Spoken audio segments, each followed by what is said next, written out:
Alright guys, market kali ini semuanya terlihat seger ya, semua terlihat sangat baik sesuai rencana, sesuai analisa. Dan akhirnya Bitcoin sekarang kalau kita lihat udah berhasil breakout dari falling wedge-nya ya.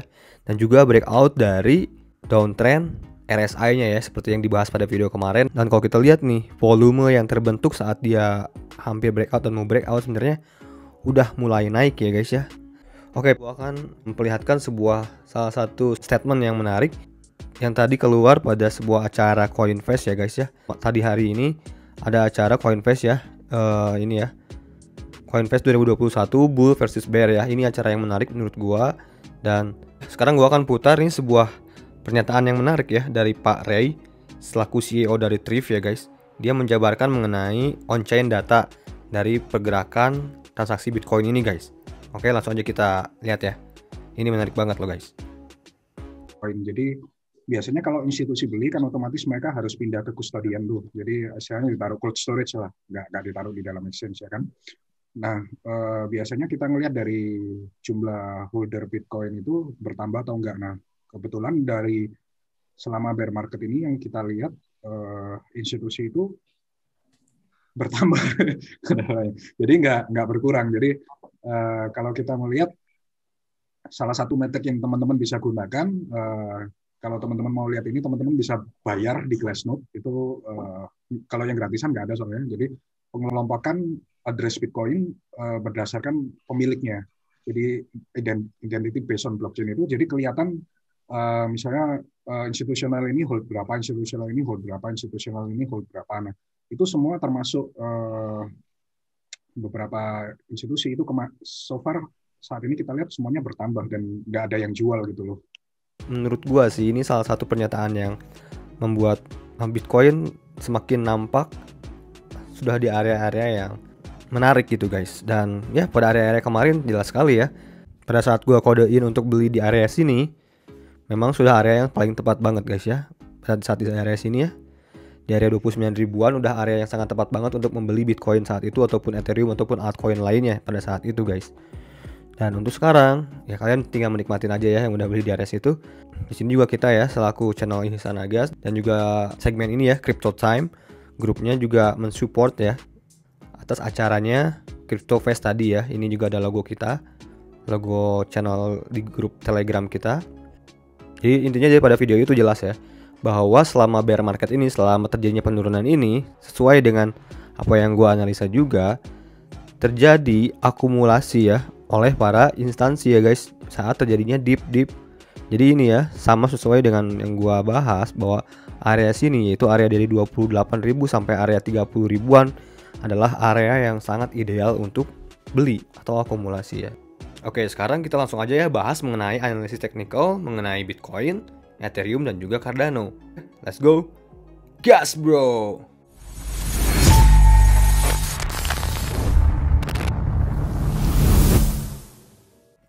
Yo, what up guys, balik lagi channel Ihsan Agas and welcome to Crypto Time. Gimana gua membahas seputar cryptocurrency atau crypto aset dari mulai technical analysis, fundamental dan juga berbagai informasi menarik lainnya. Bagaimana kita mendapatkan cuan dari kripto intinya ya. Buat yang belum subscribe, jangan lupa subscribe dulu dan juga kalian like dulu video ini sebelum melanjutkan menonton video ini. Oke, untuk perkembangan pada pergerakan Bitcoin kali ini, banyak hal-hal yang menarik dan juga berbagai strategi yang bisa kita terapkan pada Bitcoin kali ini. Ini kalau kita lihat ya, Bitcoin ini sekarang sudah breakout kan ya, seperti yang tadi gua bahas. Dan sekarang dia bertemu dengan sebuah resisten yaitu neckline ya guys. Oke. Ini sekitar di area sekitar 34.500-an. Itu area-area yang penting buat dia break ya. Itu yang pernah gua bahas juga ya. Sebelumnya sekitar area 34 ribuan. Dan kalaupun dia tidak mampu ya pastinya dia akan koreksi dulu ya. Dan untuk area koreksi kemungkinan apabila dia tidak bisa breakout dari sini ya guys ya, dari area 34 ribuan, tentunya dia akan mencari support selanjutnya. Dan area support yang terlihat sekarang yang sudah terbentuk yaitu paling ideal dia koreksi ke area sini ya guys, yaitu area sekitar harga 31 ribuan. Oke. Jadi kalaupun dia dibawa koreksi ke situ, menurut gue itu adalah kesempatan beli ya menurut gue ya. Kemungkinan apabila dia tidak mampu breakout dari area 34 ribuan sini ya guys, cenderungan dia kembali ke area sini untuk retest area trend line breakoutnya kemarin, oke. Dan kemungkinan dia melanjutkan kembali lagi sini ya. Dan apabila dia breakout dari sini, ya trend bullish semakin terlihat. Tapi di sini kita harus perhatikan juga ada sebuah trend downtrend yang sangat besar yang perlu kita perhatikan, yaitu ini ya guys. Nah, ini sebuah downtrend, area downtrend yang menurut gua menjadi sebuah area kunci, sangat kunci sekali untuk membuat Bitcoin ini dan pergerakan kripto ini kembali ke bull marketnya. Jadi kalau kita hitung ya, kita bisa menggunakan ini ya, ruler rentang tanggal. Kita coba ukur kira-kira ya, kira-kira berapa hari kira-kira dia bisa menembus area situ ya untuk kembali ke bull market. Ya paling tidak kalau kita ukur ya sekitar 44 bar atau sekitar 44 hari, atau ya kita buletin 40 hari ya, sekitar sebulan lebih lah dari sekarang. Jadi kira-kira sekarang bulan apa nih? Juli, Juni, Juli, Agustus, September. Ya menurut gua September itu udah terlihat akan melanjutkan ke pergerakan yang bullishnya menurut gua ya. Apabila Bitcoin ini bisa tembus breakout dari ini ya, sebuah trend line downtrend yang ini guys ya. Ini downtrend terakhir guys ya. Trend line downtrend terakhir nih guys. Nggak ada lagi trend line downtrend yang menjadi resisten. Jadi sebenarnya buat teman-teman semua masih belum terlambat ya. Jadi kalian masih boleh juga menunggu yang belum akumulasi. Masih ada kesempatan lain menurut gua ya. Dan sekarang gua akan membahas mengenai Bitcoin ini berada juga pas sekali guys. Dia terbentur sebuah MA50 guys ya, pas kali ya. Moving average 50 guys, daily. Oke. Dan sedangkan kalau kita lihat storiesnya ya, setiap pergerakan si Bitcoin ini di atas MA50 ini guys, ya, selalu uptrend guys ya. Lihat dari tahun-tahun ke belakang pun kalau kita lihat sepanjang dia di atas si harganya di atas MA50 dia selalu uptrend. Dan apabila breakdown dari MA50 ini koreksi ya, ini juga terjadi ya. Dan ini seperti yang terlihat sekarang ya guys ya. Setelah dia crash turun ya, kalau kita zoom, ini hampir sama dengan pergerakan sekarang ya. Nih, oke. Pas dia breakout, kecenderungan dia bullishnya super bullish ya. Dan sekarang kalau kita lihat dia udah mendekati ya guys. Oke. Ini jelas gak? Ya kan? Dia udah sangat dekat sekali ke MA ya. Apabila dia bisa breakout di sini, menurut gua ini kecenderungan trend bullishnya gila sih. Dan paling mentok lagi menurut gua ya di trend line itu. Bila dia breakout di sini, ya mentoknya di sini guys. Kemungkinan dia bisa koreksi lagi ya. Karena nggak ada pergerakan yang selalu selamanya naik dan nggak ada yang selalu selamanya turun. Dan next kita cek pergerakan dari Ethereum ya guys. Dan ya, pergerakan Ethereum pun semakin menarik guys, berada di area-area resisten yang penting guys. Area-area resisten downtrend, apabila dia bisa breakout ini ya, sebenarnya secara skema hampir sama dengan Bitcoin ya. Malahan Bitcoin sudah breakout tapi si Ethereum belum ya. Ya kecenderungan apabila dia bisa breakout di sini ya. Kalau kita lihat area-area sini tuh area harga 2170-an ya. Apabila dia breakout dari situ, menurut gue itu menarik sekali ya. Dan juga lebih baik juga kalian 50-50 lah, ketika breakout kalian ambil misalkan 50%. Nah nanti pas retest, apabila terjadi retest kalian boleh ambil lagi, karena rata-rata kemungkinan kebanyakan setelah breakout itu terjadi retest guys. Oke, lanjut lagi misalnya begitu. Jadi kalian boleh beli pas saat breakout di area 2720-an sekian. Terus boleh juga pada saat retestnya di area 2100-an guys ya, 2076-an lah guys ya area sini ya. Oke, dan kecenderungan juga ini sangat luar biasa menarik ya, apalagi kalau nanti Ethereum membentuk sebuah double bottom di sini. Ini juga bisa saja ya guys. Ini terbentuk double bottom di sini. Nggak ada yang nggak mungkin. Apalagi sentimen sekarang sudah sangat semakin baik ya. Apabila dia membentuk sebuah double bottom, ini luar biasa sih. Sebuah pembalikan arah yang akan sangat strong guys ya. Dan area targetnya nantilah gua bahas selanjutnya aja ya. Sekarang kita strategi sekarangnya dulu ya, yang lebih dekat ini. Jangan lupa gua sekarang menggunakan time frame 1 hari ya. Jadi time frame-nya agak panjang guys ya. Ya, kalau kita lihat lebih dekat, pas sekali ya si Ethereum ini terbentur di area resisten ya. Terus next selanjutnya gua akan bahas mengenai Cardano ya. Wah, Cardano ini luar biasa dah, yang udah serok di $1 sekian ya.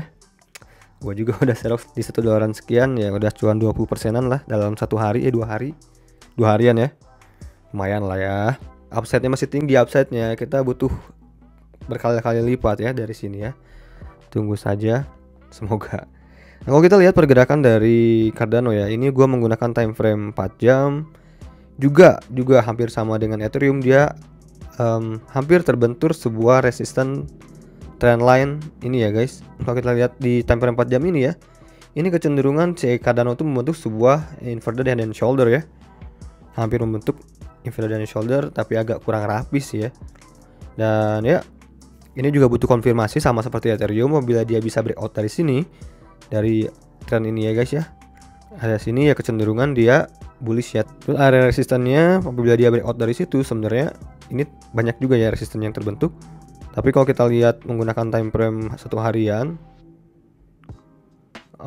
resisten utamanya sebenarnya kita lihat yang paling major ada di ini ya, area sini resisten yang paling major, dan yang kedua resistennya di 1,4.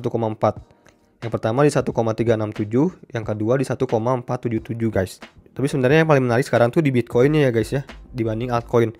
Soalnya kalau kita lihat nih ke market cap dominance dari BTC dominance, ini dominasi Bitcoin tuh menandakan atau menunjukkan sebuah arah-arah yang rally guys. Ini kalau kita lihat dia membentuk sebuah symmetrical ataupun ya sebuah triangle intinya, dan memperlihatkan ini apabila dia Bitcoin ini breakout di sini guys ya. Ini kalau kita lihat di MA50-nya kan dia sudah di atasnya ya, sudah di atas MA50.